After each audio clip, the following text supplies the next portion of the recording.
People have been asking how my retreat went this past week, and I wanted to answer to everyone, it was fine until I found out these were the readings for this Sunday. So kind of a peaceful time, but then a little bit of a scrambling, because how do you articulate what the Lord is trying to teach to us in a way that is accessible, that is accommodating, that is one that can really help people to fall in love with the Lord as opposed to alienate them. And I think that something that's important for us to understand is this.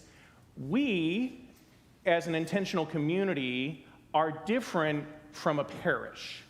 And as I was reflecting on it, this is why I want to share this. As an intentional community, we are journeying together in relationship, meaning you all collectively and me. And we are new in our relationship. 16 months, that's nice, but in the newness of this, I just really think that it's important to acknowledge that, as opposed to a parish, which, and I love parishes, they really do, I'm a parish priest, hi. But in the middle of this, to know that in a parish, week in and week out, there's this come, get instructed, get fed, have community, go. We're different than that, and not that parishes are bad, but as an intentional community, when we're speaking about tough things, it first is based on relationship. And I think we have a good relationship going.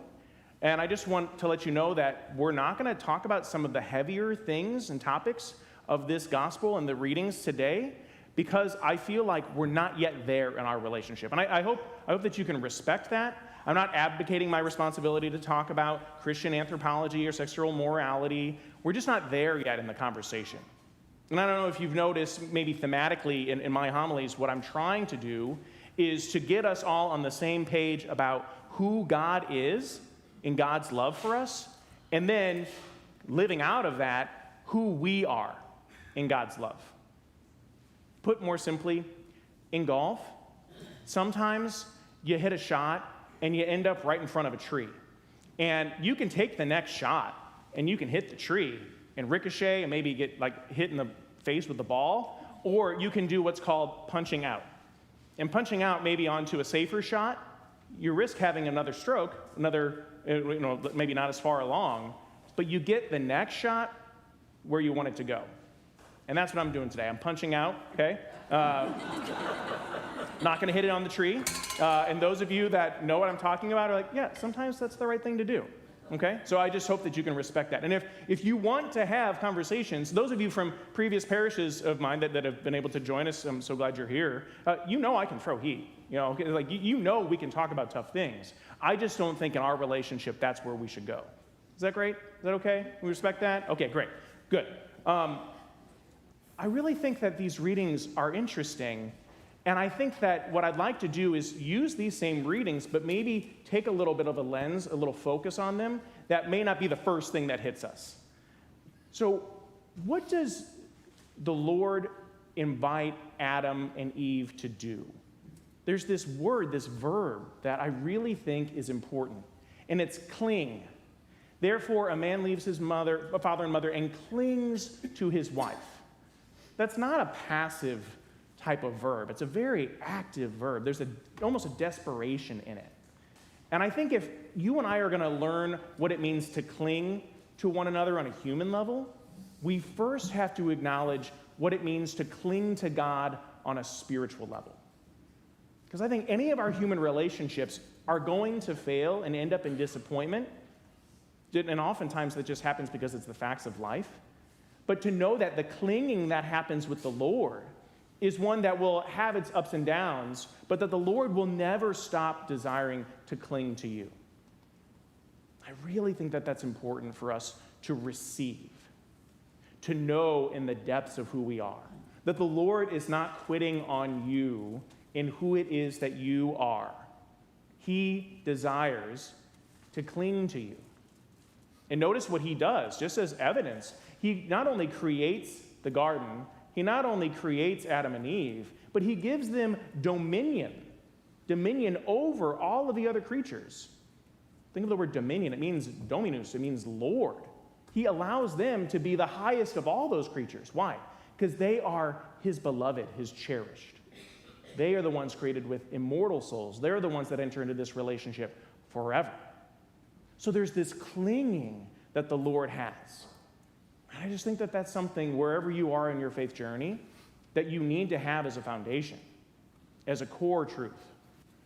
The Lord desires to cling to me and to rest in that, and to let all the other questions about relationship with God to flow from it. Sometimes we are the ones that prevent the Lord from clinging to us. And I think the gospel is great evidence of that. Because notice, the Pharisees, they can't understand who Jesus is. And that's not because God is not allowing them to, it's because of the hardness of their own hearts. Jesus is doing some pretty radical and audacious things. And it's too much for them. But it's not too much for them. The disciples who have literally staked their lives in following Jesus are still grappling with these teachings. And it just shows that it's okay to be able to wrestle with them, to struggle with them.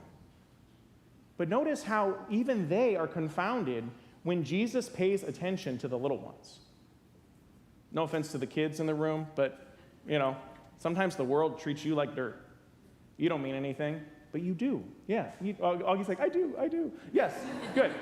You do mean something. You are very important. But sometimes, and we see it today in the gospel, the disciples are trying to manage Jesus. And they're like, okay, go to daycare, kids. We're having some important conversations with the Pharisees here. Jesus puts it in the right perspective when he says, nope, kids right up front. And if you're not able to live like a child in your dependence upon me, then I don't know where we can go from here. Because you've put up this wall and you're not allowing me to father you. You're not allowing yourself to be, not just as a kid growing up into an adult, but to live in a perpetual state of childlike dependency upon the Lord. Because maybe in our sin, maybe in our shame, there's a part of us that we separate ourselves from that childlike dependency because we feel like in some way it's not available to us anymore. It's a lie. It's not true. And you desiring in your heart, in your relationship with God, to say, look, I want to start again to cling to you. I want to receive the clinging that you have for me. That can be the beginning of not just some obligation on Sunday, but a beautiful relationship and encounter with the living God. Many of you know of Left Bank Books in Central West End. Great place. I think they have cats in there, which is okay, because I like cats. Don't tell anyone. Talk about controversial. Liking cats. Okay. But in the middle of that, there are some wonderful deals that you can find, especially in the basement. And I love just going in there and picking up some different things and putting them on a bookshelf and not reading them. Some of them I've gotten to, but I have a to-do list of some reading lists. But in the middle of this, there was an event of an author named Carlos Whitaker last week who had a reading and a signing. And in the middle of this signing, what is all over the news and is on YouTube now as a viral thing, there's a man who comes in who's visibly intoxicated, and he says, all eyes on me, all eyes on me. And just to pause there, there's times in our lives when we live like that, and we say all eyes on me, because we're not secure in the love that the God who clings to us is trying to give. And I don't know this man's story, but what I do know is what Carlos did. He didn't immediately go to security. He didn't, as the Left Bank Books employee said, go straight towards toxic masculinity and violence. Instead, he acknowledged this person as present as a part of the community. And not only that, but invited the man forward. And as the man was speaking about Carlos's audience, Carlos said, no, you're my audience. You're here. And I think that that's what God is calling us to in a true sense of anthropology, is to see the other person and to invite them into the relationship of clinging to the Lord. If you and I are secure in our love from the Lord, then we can invite other people to learn how to be secure in their love of the Lord. Now, Carlos very nicely, after giving this man a hug, invited the staff to be able to help him to find a seat or the exit. Well, I don't know which. so that he can continue selling his book, which was all about connectivity.